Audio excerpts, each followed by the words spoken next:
Hello good morning friends. வாங்க இன்றைக்கி நம்ம எம்வி விலாக்ஸ் ஆஃப் மலர்விழி சேனலில் பார்க்க போகிற ரெசிபி என்ன தெரியுங்களா? மோர் குழம்புங்க. வடை போட்டு பருப்பு வடை செஞ்சு அதை மோர் குழம்புல போட்டு செய்கிறோங்க. இந்த மோர் குழம்பு மோர் குழம்பு அவ்வளோ டேஸ்ட்டாக இருக்கும். வாங்க நம்ம வீடியோக்குள்ளே போகலாம்.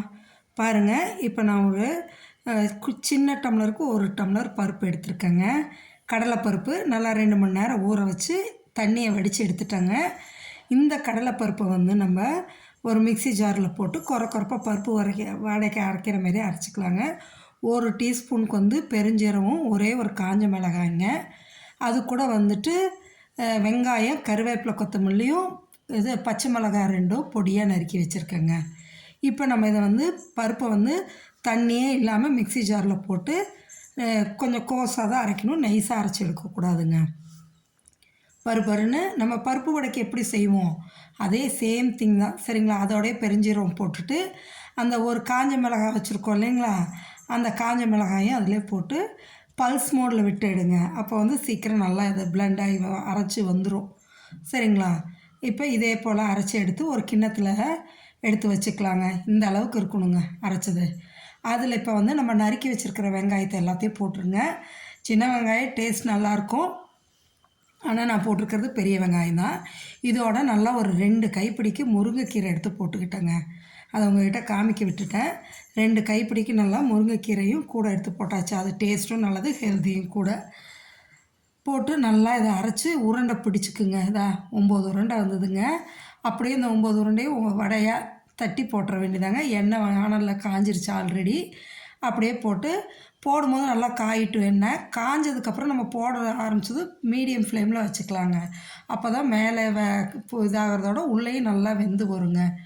இதேமாரி நம்ம போட்டு வடை சுட்டு எடுத்துக்கலாம். இந்த பக்கம் மோர் வந்து நான் மிக்சி ஜாரில் போட்டு அடித்து எடுத்து வச்சுக்கிட்டேங்க.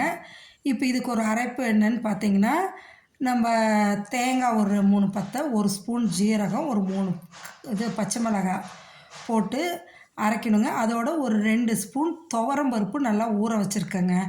அரை மணி நேரம் அது நல்லா ஊறியிருக்கு. அந்த துவரம் பருப்பையும் போட்டு அரைக்கணுங்க. இது மோர் குழம்புக்கு தேவையானதுங்க.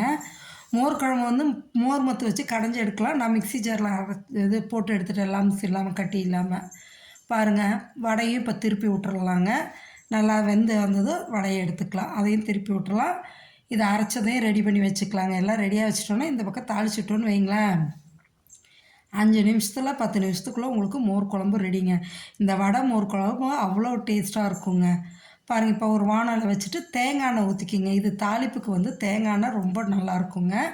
ஒரு 2 ஸ்பூன் தேங்காய் எண்ணெய் ஊற்றிட்டு அதில் கடுகு போட்டுட்டு, கடுகு பொரிஞ்சதும் 2 காஞ்ச மிளகாய் கிள்ளி போட்டுட்டு கருவேப்பிலை போட்டுக்கலாங்க. அப்படியே அந்த தேங்காய் எண்ணெயோட வாசம் அந்த மோர் குழம்புல அவ்வளோ நல்லாயிருக்குங்க. அதனால் தேங்காய் எண்ணெய் ஊற்றி ட்ரை பண்ணி பாருங்கள், அவ்வளோ நல்லாயிருக்கும். மிளகாயும் கருவேப்பிலையும் போட்டாச்சுங்க. அது பொரிஞ்சு வரட்டும். பொரிஞ்சு வரக்குள்ளே இந்த பக்கம் பாருங்கள், வடை வெந்துருச்சு. நம்ம அதையே ஒரு பிளேட்டில் எடுத்து வச்சுக்கலாங்க.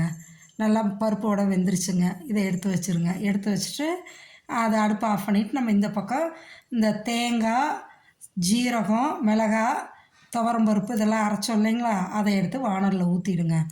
ஊற்றி கொஞ்சம் தண்ணி ஊற்றி அந்த மிக்சி ஜாரில் ஊற்றி எடுத்து கழுவி ஊற்றிக்கிங்க. நம்மளுக்கு தேவையான அளவு தண்ணி ஊற்றிக்கிங்க. ஏன்னா தண்ணி கொஞ்சம் அதிகமாக ஊற்றுங்க. அப்போ தான் வந்து நம்மளுக்கு வடை போட்டது நல்லா கெட்டியாக வரத்துக்கு நல்லாயிருக்கும். பாருங்கள், இந்த அளவு இப்போ கலக்கி விடுங்க. இதுக்கு தேவையான அளவு உப்பு போட்டுக்கோங்க. ஏன்னா நம்ம வடைக்கு தனியாக உப்பு போட்டிருக்கோம். அதனால் இந்த இதுக்கு தேவையான உப்பு போட்டு கொஞ்சோண்டு மஞ்சத்தூள் போட்டுக்கோங்க. போட்டு கொதிக்க விடுங்க. ஒரு 5 நிமிஷங்க.